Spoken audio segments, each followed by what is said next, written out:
Hi, everyone, and welcome to this exclusive and energetic chat. Comedian Sir Bastian dives into the inspiring comedy journey, the challenges of making people laugh, and the creative process behind his performances.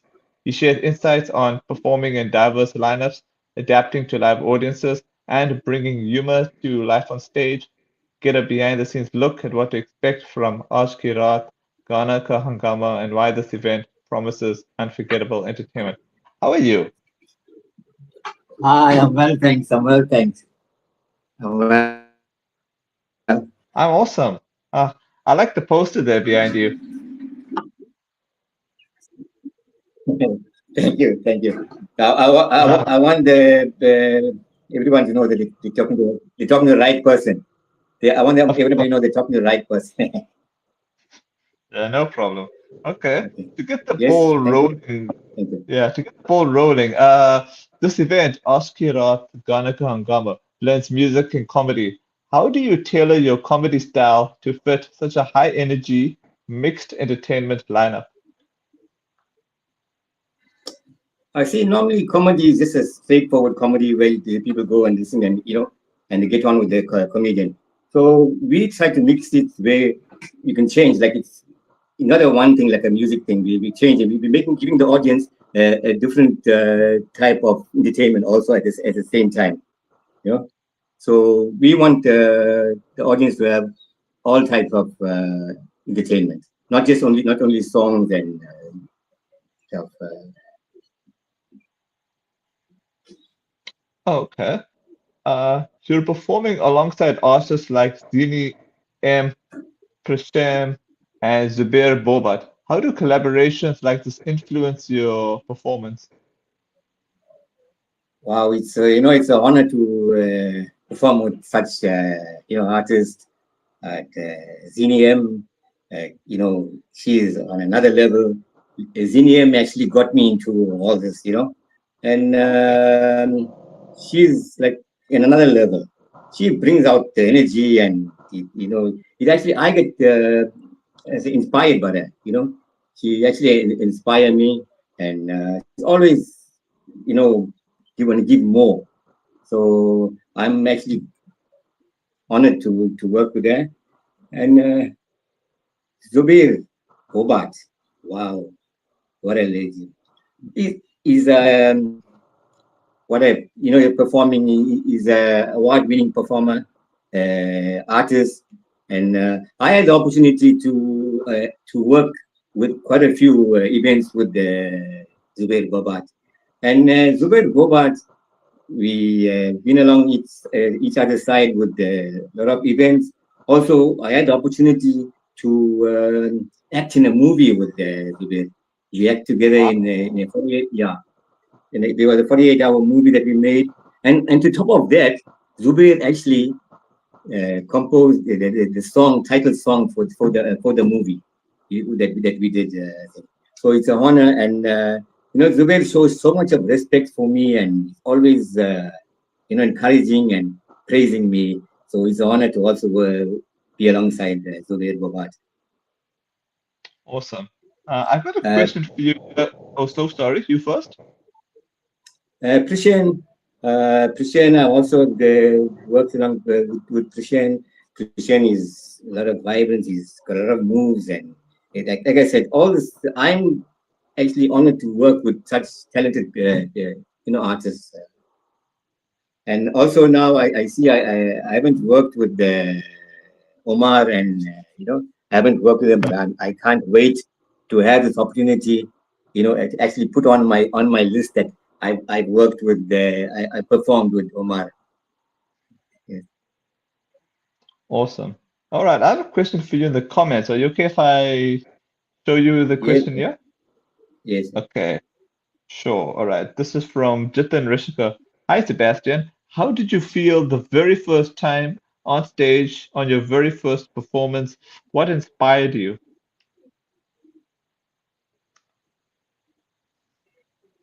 Wow, what a question. Um, I my experience on first on stage, I had no experience, and I like I said, Zini put me into an event, and she had all this faith and trust in me, and she put me onto an event, a big event, a huge event. She put me on, and it was a good experience. At first, I did feel a bit nervous, and I was getting, I could see there's some vibe in the crowd, and I was building up more, feeling better when I saw someone. Actually, when I saw one person laughing, so I know I am doing something good. So it was a nervous but also a very good experience. Thank you. Sure. All right. What can the audience expect from your set on the 31st of May? Will it be observational humor, crowd work, or something completely unexpected? Well, I would say humor and something unexpected, because what I do, I make my own. I don't like prepare for a show. If I'm called in, I don't. So as time go, I actually make up my own jokes. Where I make my own material. So also some things that are planned that I want to do for that show, but when I go there, I don't do it because I see something else that is more humorous in the crowd or something that then I change it. So also I've been to what I want the audience to experience. For example, I've been to comedy shows. So we buy a ticket, we go watch the show, we laugh, and we walk out of the show. And like whenever I go to a show or I meet somebody, I would like to take a picture with them, And so what I want, also is I want them to feel comfortable. They can come up. I am sitting off the stage and on stage. I want them to come up to me. They can ask me questions. They can come and take a picture. They can talk. They can do anything. I just want them to come in because me as when I went to shows, I didn't have the opportunity to have that experience because I went for a show, and it was a sellout show, and I was waiting anxious for the show to finish and for this to go up to this comedian and take a picture with him and something, and it so happened that from a comedian he became a magician because suddenly. And the lights just went off and he was gone. So we don't interact with the entertainers. So yeah, I give them opportunity to come up to me. If I'm doing something, if they feel I wasn't good, I did something that we corrected, I ask them, please come up. I want to interact with them. Cool. Interaction. As a comedian, how do you read the room and adjust your jokes in a live setting like show at hall? Sorry, can you repeat that? Oh, sorry. Sure. As a comedian, how do you read the room and adjust your jokes in a live setting like show at hall? Well, I haven't been to the hall, but like I said, I've been to other halls, halls where when I go there. What I normally do before the show, I like walk around and I just I mingle with the people and go. So when I go in there, I'm like a little bit comfortable. I take out that nervousness and by just mingling with the crowd. So I'm sure there will be some vibe at the actually I'm feeling a bit uncomfortable. Yeah. I'm actually feeling uncomfortable. Oh, Sitting. okay. Yeah, I'm feeling uncomfortable. Yeah, because I'm so used. I'm a stand-up comedian and I'm sitting, so I'm a bit uncomfortable. Oh, okay, no I said, problem. Uh, jokes. oh, all right. What inspired your journey into comedy, and how has your style evolved over time? Okay, okay. It was not something that I planned or I said no. I want to be a comedian. I always liked making people laugh, and so my journey is that I happen to meet some good people. I met some good people. I was I went to a function meeting, and a meeting and I started telling some funny things. Actually, it's a SEDAC, South African Anxiety and Depression Group. I went to that group, and while I was sitting there, I just started saying some funny things, and everybody started laughing. So the facilitator, Amy Naidu, she came up to me and she said, Sebastian, won't you like to take like a few minutes every time we have a meeting? So I don't know, I just said yes. I said yes. And then when meetings came up, I went, I made some jokes, I made them laugh. And it all started, yeah, my journey started when we had a life coach, an international life coach who came in to give a talk. And he's Mr. Zef Khan. And Zef Khan saw something in me and he introduced me to Zini him. He introduced me to Zini him. And Zini, I don't know what she saw in me. I had no experience. I never been on with big crowds. I haven't been on a stage. I haven't been on a stage. And Zef contacted Zini. No, I got a message from Zini saying that I heard about you and send me something. So I contacted Zini, and she took me and she put me into events. I don't know, man. With no experience, she just put me into events where people were paid. People actually paid to come and see that, and she put me on the event. And from there, it just started. Every time I go, somebody's seeing something in me, and they're putting me in different shows, and that's how it's. It was not something I planned.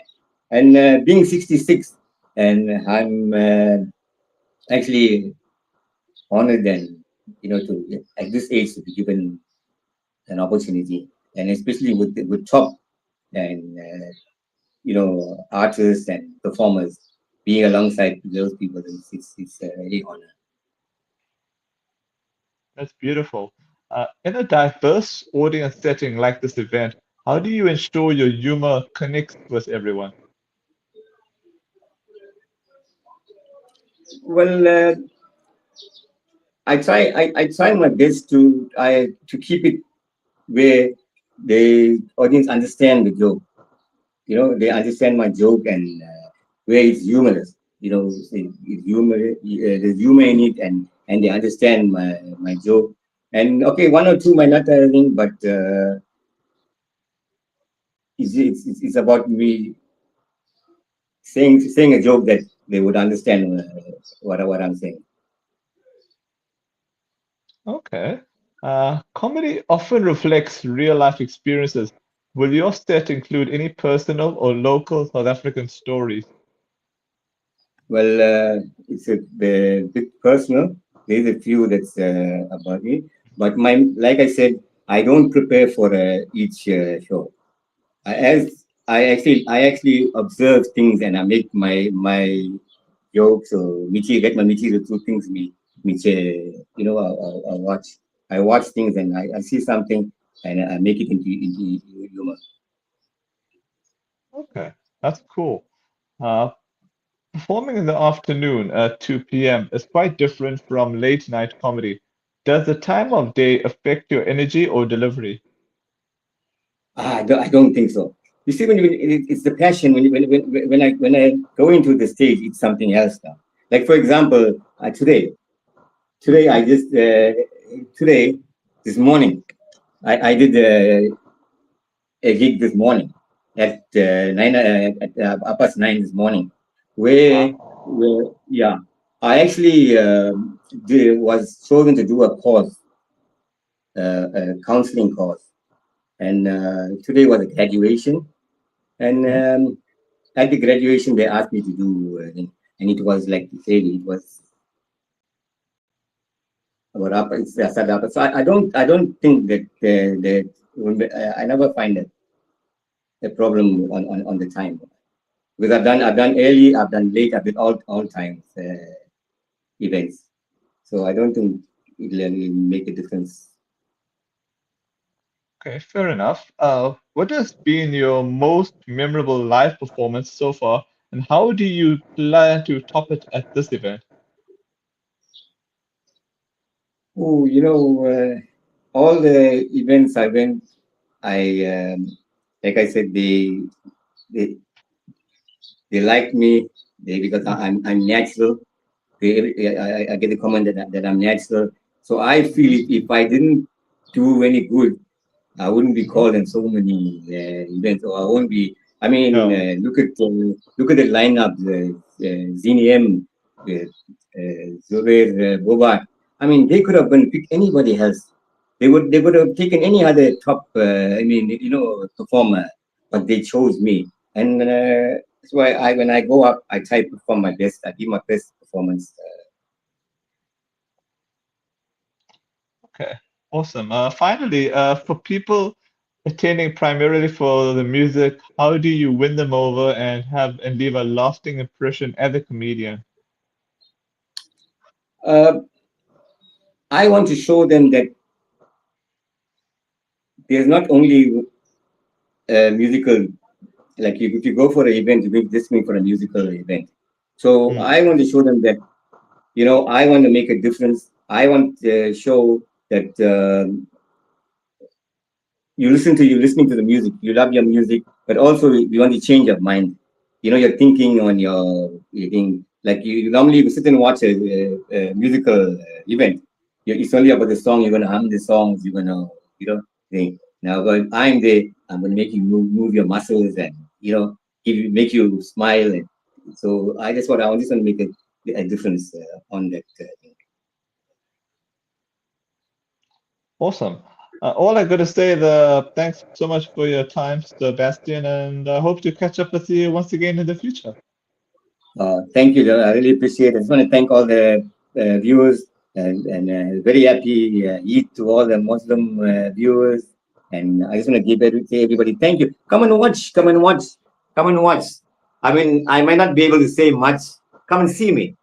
Just come and you'll see more than what I said. We need your support. Thank you. Okay, can I just say one more thing before on closing thing? Sure. I would like to give a shout out to the Big M Production. Big M Production, they put me on a big stage. They put me on in Sabaya. They Rajiv Moti, Pinky Moti, Veena. They like I said, Zini introduced me to them, and they took me in. They did an event where they've actually made a part for me. They created a part where I can be in. So they've been a big, they gave me big exposure. They've been like family to me, and I just want to say thank you to them. Thank you to Zef Khan, and just one more thing. There's Noshad Khan. Noshad Khan is the director of multi-marketing, and he's also an author. And multi-marketing, Noshad, I don't know what he saw in me. Actually, he made me the in-house comedian for all the events. We got an event that is coming up on the 16th of May. 16th of May at David Lando in Asherberg. Please support. You see that why I say support? Noshab Khan, what he's doing is actually creating talent. He's creating talent. He goes out and he wants to help those who got talent. No, there's no fees or anything. He just trying to get in, bring them in, and give them exposure. So he's doing a well job. So 16th of May, the event, the musical is called Multi Music Concert. Tickets are 150, and you will find more details online. Okay, I just want to thank you for giving me the opportunity today. Thank you to all the viewers. You're most Thank welcome. you. Thank you.